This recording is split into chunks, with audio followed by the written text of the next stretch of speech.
Friends, welcome to my YouTube channel AV academy. दोस्तों, मैं हूं श्वेता और आप सभी का स्वागत है मेरे यूट्यूब चैनल एवी एकेडमी के साथ। दोस्तों, आज का क्लास हमारा हिस्ट्री का होगा और हिस्ट्री के अंतर्गत आज हम लोग प्रीवियस ईयर क्वेश्चन को देखेंगे, जो कि आपकी एग्जामिनेशन के पॉइंट ऑफ व्यू से बहुत ज़्यादा इंपॉर्टेंट है।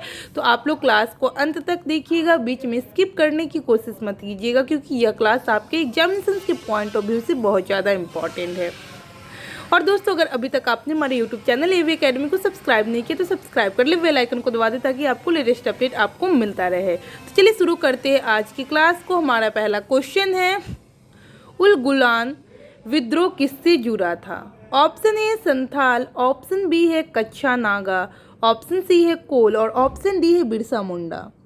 इसका सही जवाब होगा ऑप्शन डी, बिरसा मुंडा। मुंडा विद्रोह उल गुलान महान हलचल के नाम से जाना जाता गया है। यह विद्रोह इस अवधि का सर्वाधिक प्रसिद्ध आदिवासी विद्रोह था। मुंडों की पारंपरिक भूमि व्यवस्था खून कट्टी या मुंडारी का जमींदारी या व्यक्तिगत भू स्वामित्व वाली भूमि व्यवस्था में परिवर्तन के विरुद्ध मुंडा विद्रोह की शुरुआत हुई थी, लेकिन कालांतर में बिरसा ने इसे धार्मिक राजनीतिक आंदोलन का रूप प्रदान किया। मुंडा आदिवासियों का विद्रोह 1899 से 1900 ईस्वी के बीच हुआ। 1895 में बिरसा ने अपने आप को भगवान का दूत घोषित किया। तो बिरसा ने अपने आप को कब भगवान का दूत घोषित किए? तो 1895 में, ठीक है। और हजारों मुंडाओं का नेता बन गया। उसने कहा कि दिकुओं गैर आदिवासियों से हमारी लड़ाई होगी और उनके खून से जमीन इस तरह लाल होगी जैसे लाल झंडा। 1899 ईस्वी में क्रिसमस की पूर्व संध्या पर बिरसा ने मुंडा जाति का शासन स्थापित करने के लिए विद्रोह का ऐलान किया।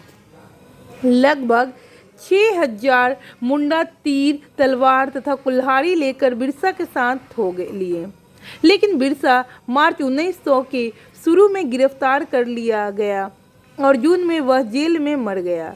विद्रोह कुचल दिया गया पर बिरसा अमर हो गया। चलिए नेक्स्ट क्वेश्चन देखते हैं।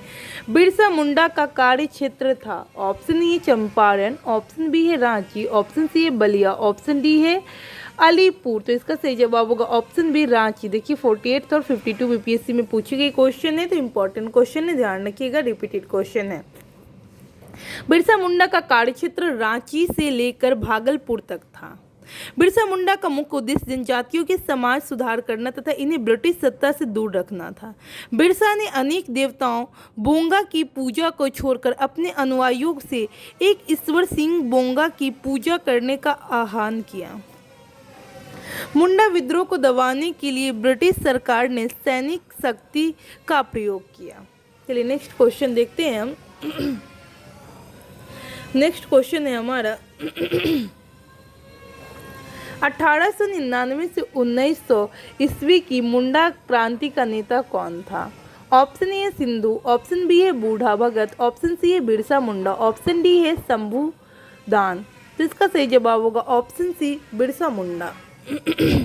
1899 से 1900 ईस्वी की मुंडा क्रांति का नेता बिरसा मुंडा। बिरसा मुंडा किसके पक्ष में थे? Option A Jharkhand, option B Uttaranchal, option C Chhattisgarh, option D इनमें से कोई नहीं। तो इसका सही जवाब होगा ऑप्शन ई, झारखंड। बिरसा मुंडा जो झारखंड के पक्ष में थे। चलिए इसकी डिटेल्स को देखते हैं हम। बिरसा मुंडा झारखंड के पक्ष में थे। यद्यपि बिरसा मुंडा का आंदोलन असफल हो गया एवं झारखंड राज्य की स्थापना अधूरी रह गई। कालांतर में जब बिहार का विभाजन कर झारखंड राज्य की स्थापना की गई, तब बिरसा मुंडा को श्रद्धांजलि देने हेतु झारखंड राज्य की स्थापना बिरसा मुंडा के जन्म दिवस अर्थात 15 नवंबर के दिन पर की गई। चलिए नेक्स्ट क्वेश्चन देखते हैं हम। 1831 में बुद्धो भगत के नेतृत्व में कोल विद्रोह किस क्षेत्र में हुआ? ऑप्शन ए है Kutch, option B Singhbhum, option C पश्चिमी घाट, ऑप्शन डी सतारा और ऑप्शन ई उपयुक्त में से कोई नहीं या फिर एक से अधिक। तो इसका सही जवाब होगा ऑप्शन बी, सिंहभूमि।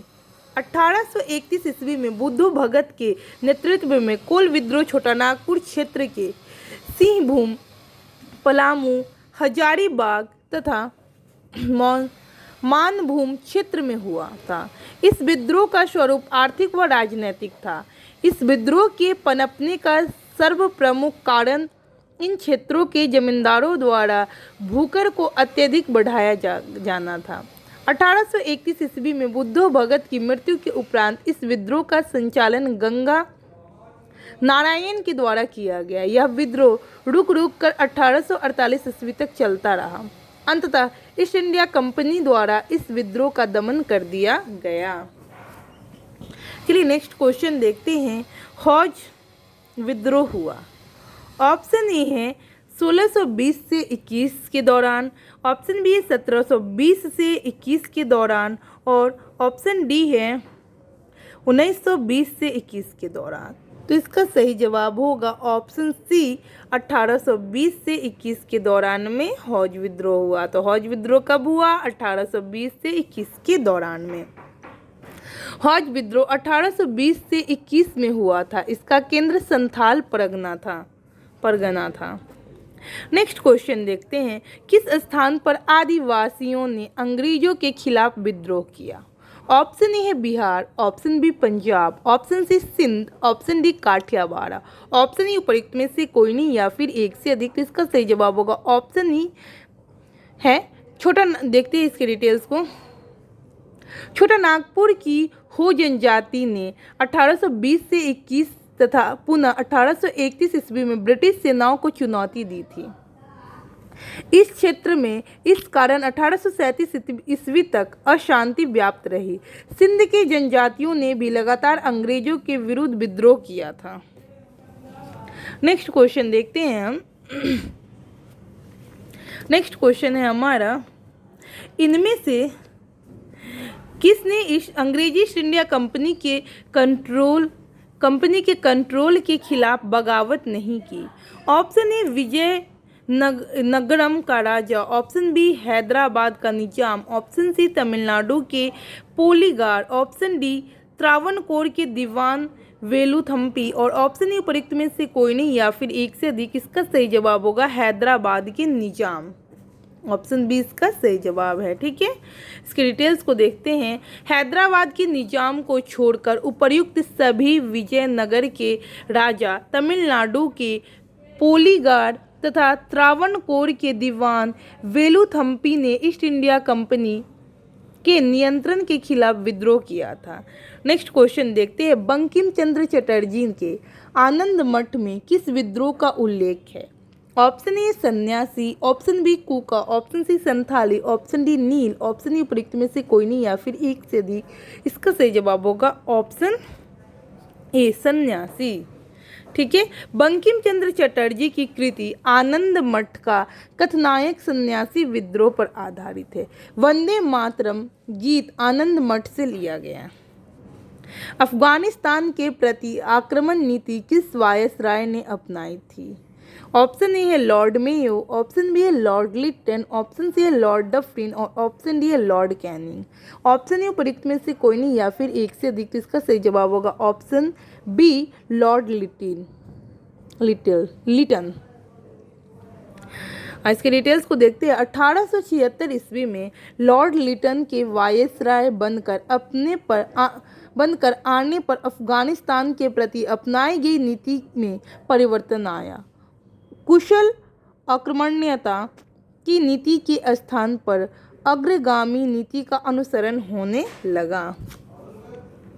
1878 ईस्वी में द्वितीय आंग्ल अफगान युद्ध शुरू हो गया और 1879 ईस्वी में गंडमक की संधि की गई। ठीक है, चलिए नेक्स्ट क्वेश्चन देखते हैं हम लोग। नेक्स्ट क्वेश्चन है हमारा 1878 का वर्नाकुलर प्रेस एक्ट किसने रद्द किया था? Option A Lord Ripon, option B Lord Lytton, option C है लॉर्ड कर्जन, ऑप्शन डी है लॉर्ड मिंटो। तो इसका सही जवाब होगा लॉर्ड रिपन। चलिए इसके डिटेल्स को देखते हैं हम लोग। तो इसका डिटेल्स है, लॉर्ड रिपन ने 1882 ईस्वी में वर्नाकुलर प्रेस एक्ट को रद्द किया और भारतीय भाषाओं के समाचार पत्रों को अंग्रेजी भाषा के समाचार पत्रों के समान ही स्वतंत्रता दे दी। ज्ञातव्य है कि वर्नाकुलर प्रेस एक्ट 1778 में लॉर्ड लिटन के कार्यकाल 1876 से 1880 में पारित हुआ था। तो देखिए यहाँ से भी क्वेश्चन बनेगा, मतलब ये भी क्वेश्चन पूछा जा सकता है आपके एग्जामिनेशंस में कि वर्नाकुलर प्रेस एक्ट को किसके द्वारा लागू किया गया था। तो लॉर्ड लिटन के द्वारा लागू किया गया था। ठीक है, तो ध्यान रखिएगा। तो चलिए देखते हैं, वर्नाकुलर प्रेस एक्ट 1778 में लॉर्ड लिटन के कार्यकाल में 1876 से 1880 में पारित हुआ था। इस अधिनियम को मुंह बंद करने वाला अधिनियम कहा गया। इस अधिनियम का सबसे घिनौना पक्ष यह था कि इसके अनुसार देसी भाषा तथा अंग्रेजी भाषा के समाचार पत्रों में भेदभाव किया गया था और इसमें अपराधी को अपील करने का अधिकार नहीं था। इस एक्ट द्वारा जिला मजिस्ट्रेट को यह अधिकार था कि वह किसी भी भारतीय भाषा के समाचार पत्र से बॉन्ड पेपर पर हस्ताक्षर करवा ले कि वह कोई भी ऐसी सामग्री नहीं छापेगा जो सरकार के विरुद्ध हो। कानून का विरोध करने वाले मुद्रणालयों की जमानत को मजिस्ट्रेट रद्द कर सकता था। इस अधिनियम के अधीन सोम प्रकाश, भारत मिहिर, ढाका प्रकाशन, सहचर तथा अनेक अन्य समाचार पत्रों के विरुद्ध मामले दर्ज किए गए। चलिए नेक्स्ट क्वेश्चन देखते हैं। अस्थायी बंदोबस्त किसके साथ किया गया? ऑप्शन ए है जमींदारों के साथ, ऑप्शन बी है ग्रामीण समुदायों के साथ, ऑप्शन सी है मुकदमों के साथ और ऑप्शन डी किसानों के साथ। इसका सही जवाब ऑप्शन ए होगा, जमींदारों के साथ। यह रिपीटेड क्वेश्चन है, 53rd और 55th बीपीएससी में पूछी गई है। 1793 ईस्वी में कॉर्नवालिस ने भू राजस्व की अस्थायी बंदोबस्त प्रणाली का प्रारंभ किया। इसे इस्तमरारी, जागीरदारी, मालगुजारी एवं विस्वेदारी आदि भिन्न भिन्न नामों से भी जाना जाता है। यह व्यवस्था बंगाल, बिहार, उड़ीसा तथा उत्तर प्रदेश के वाराणसी एवं उत्तरी कर्नाटक में लागू की गई थी। इसके अंतर्गत समूचे ब्रिटिश भारत के क्षेत्रफल का 19% हिस्सा शामिल था। इस व्यवस्था के अंतर्गत जमींदारों ने एक नए वर्ग को भूस्वामी घोषित कर दिया गया, जिसे भूमि के लगान का 10 से 11 भाग कंपनी को देना था तथा 1 से 11 भाग अपनी सेवाओं के लिए अपने पास रखना था। अस्थायी बंदोबस्त के अंतर्गत जमींदार छोटे पूंजीपति भद्र नवाब थे। चलिए नेक्स्ट क्वेश्चन देखते हैं। बिहार में परमानेंट सेटलमेंट लागू करने का कारण था। ऑप्शन ए है जमींदारों का जमीन पर अधिकार न रहना, ऑप्शन बी जमींदारों के लिए जमीन पर वंश परंपरा अधिकार को स्वेच्छा से हस्तांतरित करने का अधिकार, ऑप्शन सी है भू राजस्व का राजस्व निर्णय करना और ऑप्शन डी है इसका जमींदारी प्रथा का निर्मूलन। तो इसका सही जवाब होगा ऑप्शन सी, भू राजस्व का राजस्व निर्णय करना, भू राजस्व का राजस्व निर्णय करना।